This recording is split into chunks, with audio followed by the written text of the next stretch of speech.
أعوذ بالله من الشيطان الرجيم. بسم الله الرحمن الرحيم. فتلقى آدم من ربه كلمات فتاب عليه إنه هو التواب الرحيم. السلام علیکم ورحمۃ اللہ وبرکاتہ۔ آئیے قرآن سمجھیں۔ سورۃ البقرہ آیت 37۔ اعوذ باللہ من الشیطان الرجیم، بسم اللہ الرحمن الرحیم۔ فتلقى آدم من ربه کلمات فتاب علیہ انہ هو التواب الرحیم۔ صدق اللہ العظیم۔ فتلقى، فا اور تلقى۔ تلقى جو ہے اس کی اصلی حروف ہیں لام، قاف اور یا۔ اسی سے وَإِذَا لَقُوا الَّذِينَ آمَنُوا آپ پڑھ چکے۔ لقاء ملاقات، لقو وہ سب ملے، وَإِذَا لَقُوا الَّذِينَ آمَنُوا جب وہ ایمان والوں کو ملتے ہیں۔ منافقوں کے بارے میں پڑھا تھا۔ لقاء کے معنی ملاقات، یعنی ایک چیز سامنے نہیں تھی وہ سامنے آ گیا، آمنے سامنے ہونا، لقاء۔ اسی سے القاء ہے، اللہ تعالیٰ کسی کے دل میں ڈالتا ہے ایک چیز، اس کے آدمی کو اس کا ظہور نہیں ہوا تھا لیکن اس کا ظہور ہو جاتا ہے۔ اور ایک ہے تلقی، یعنی ایک چیز نہیں تھی اس کے پاس لیکن اس کو اس نے پا لیا، اس کا ظہور ہو گیا اچانک، وہ چیز مل گئی۔ تو عام طور پہ اس کا ترجمہ کیا جاتا ہے تلقا کا، کہ اس نے پا لیا۔ اور تلقی کے معنی ہوتے ہیں پانا، وہ مصدر ہے، اور تلقا فعل ماضی ہے، اس نے پا لیا، اس نے سیکھ لیا، ایک نامعلوم کو سیکھ لیا۔ تو اس آیت کے شروع میں ہے فتلقا، تو اس نے پا لیا، تو اس نے سیکھ لیا۔ کس نے سیکھ لیا؟ اس کے لیے ہمیں کوئی قیاس کرنے کی ضرورت نہیں ہے یا بیک گراؤنڈ دیکھنے کی ضرورت نہیں ہے، بلکہ آگے لفظ آ گیا آدامو، میم کی پیش کے ساتھ، آخری حرف کے پیش کے ساتھ۔ اس کا مطلب ہے اس فعل کا فاعل یہ ہے، سیکھنے والا یہ ہے، پا لینے والا یہ ہے۔ کون ہے؟ آدامو، آدم۔ فتلقى آدم، آدم نے پا لیا، آدم نے سیکھ لیا، من ربہ، من بارہا گزر چکا، سے، فرام، رب، رب کے معنی پروردگار اور رب ہی کے معنی اس کا پروردگار، من ربہ اس کے پروردگار سے۔ آدم نے سیکھ لیا اس کے پروردگار سے، یعنی اپنے پروردگار سے۔ کیا سیکھ لیا؟ کلمات، یہ کاف لام میم سے ہے، اسی سے کلام ہے، اسی سے کلمہ ہے، اسی سے تکلم ہے، گفتگو کرنا، اسی سے کلیم ہے، حضرت موسیٰ علیہ السلام کلیم اللہ، اللہ سے گفتگو کرنے والے۔ تو جو کلمات ہے یہ جمع ہے اور اس کا واحد ہے کلمہ۔ کلمہ کا لفظی ترجمہ تو ہے لفظ، لیکن اس کا معنی صرف لفظ نہیں ہوتا، اس لیے ہم نے اس کا ترجمہ بول بھی کیا ہے۔ تو کلمہ دراصل ہوتا ہے ایک اندر کی بات ہے، اس کو لفظوں کا جو جامع پہنانا ہے، یہ کلمہ ہے۔ لہٰذا ایک لفظ بھی کلمہ ہو سکتا ہے، اور ایک پوری فکر بھی کلمہ ہو سکتی ہے، اور ایک پورا جملہ بھی کلمہ ہو سکتا ہے۔ جیسے آپ کہتے ہیں لا الہ الا اللہ محمد الرسول اللہ، اسے آپ کلمہ طیبہ کہتے ہیں، حالانکہ یہ ایک کلمہ یعنی ایک لفظ نہیں ہے، یہ کئی الفاظ سے بنا ہوا ایک جملہ ہے۔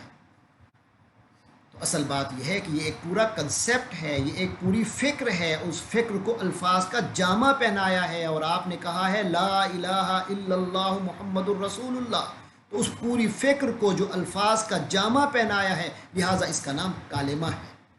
فرمایا فتلقى آدم من ربہ کلمات، تو آدم نے اپنے رب سے کلمات پا لیے۔ فتاب علیہ، یہ بھی ایک پورا جملہ ہے۔ فا کے معنی پس، تو پھر کسی چیز کا نتیجہ برآمد ہونا۔ انہوں نے جب اپنے رب سے کلمات سیکھ لیے، اپنے اندر کے احساس کے لیے الفاظ کا جو جامع چاہیے تھا وہ اللہ نے عطا فرما دیا، تو پھر ایک نتیجہ یہ نکلا اس پورے پروسیس کا کہ تابہ فعل ماضی ہے، یہ توبہ سے نکلا ہے۔ اصلی حروف ہیں تا، وا اور با، اسی سے توبہ ہے، اسی سے تائب ہے، توبہ کرنے والا تائب ہے۔ اور توبہ کے جو اصل معنی ہے وہ ہے رجوع کرنا، یعنی ایک طرف جا رہے تھے پھر اچانک پلٹ کے واپس آ جانا، یہ توبہ ہے۔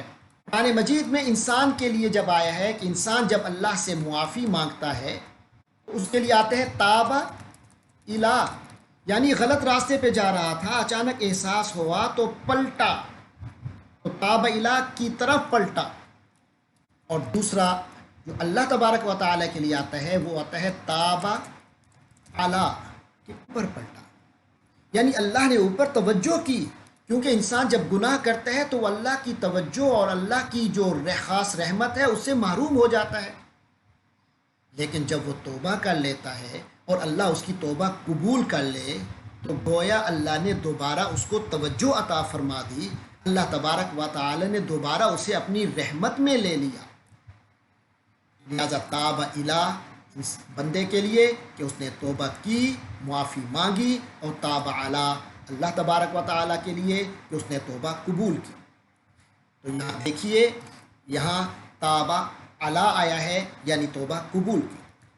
حضرت آدم علیہ السلام نے جب توبہ کی فتاب علیہ، تو اللہ نے ان کی توبہ قبول کر لی۔ انہو، یقیناً وہ، یعنی اللہ تعالیٰ، ہوا وہ، انہو ہو ڈبل ہو گیا تو ترجمہ ہم کریں گے بے شک وہی تو ہے التواب۔ پھر توبہ اللہ کی صفات میں سے ایک صفت تواب بھی ہے، یعنی بہت زیادہ توجہ عطا فرمانے والا، بار بار توبہ قبول کرنے والا، اور رحیم، یہ لفظ بھی گزر چکا، رحیم کے معنی بہت زیادہ مہربان۔ انہو هو التواب الرحیم، بے شک وہی تو ہے جو بہت زیادہ بار بار توبہ قبول فرمانے والا ہے اور بہت ہی مہربان ہے۔ گزشتہ آیات میں ہمیں معلوم ہوا کہ اللہ تبارک و تعالی نے حضرت آدم علیہ السلام کو ایک خاص پیریڈ کے لیے جنت میں رکھا اور انہیں بتا دیا گیا کہ اس درخت کے قریب مت جائیے گا۔ بہرحال حضرت آدم علیہ السلام سے لغزش ہوئی، کوئی مسکنسیپشن تھی، شیطان نے مزید کنفیوژن پیدا کی، تو بالآخر ان سے وہ ہو گیا جو نہیں ہونا چاہیے تھا۔ تو اس کی پاداش میں وہ جب زمین پر آئے، انہیں اس بات کا شدید احساس تھا کہ مجھ سے وہ کام ہو گیا جو نہیں ہونا چاہیے تھا۔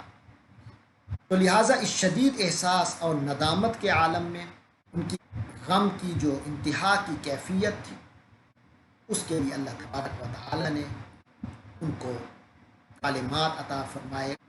تو فرمایا فَتَلَقَّى آدَمُ مِن رَبِّهِ کلمات، حضرت آدم نے اپنے رب سے وہ بول سیکھ لیے جو ان کے احساسات کو پیش کرتا تھا، اور پھر انہی الفاظ سے اللہ کے حضور توبہ کی، فتاب علیہ، تو اللہ نے ان کی توبہ قبول فرما لی۔ احساس پہلے شدید تھا، پھر جو الفاظ اللہ کی طرف سے آئے ان احساسات کو پیش کرنے والے، ان الفاظ کی اپنی ایک برکت تھی، تو اللہ تبارک و تعالیٰ نے اس توبہ کو قبول فرما لیا۔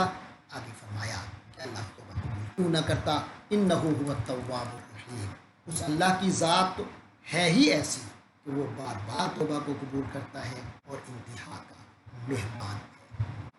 اللہ تبارک و تعالیٰ سے دعا ہے کہ وہ ہمیں بھی گناہوں سے محفوظ رکھے، اور اگر کوئی گناہ سرزد ہو جاتا ہے یا جو ہو گئے ہیں ان کے حوالے سے اللہ میں توبہ کی توفیق عطا فرمائے اور اس توبہ کو قبول فرمائے۔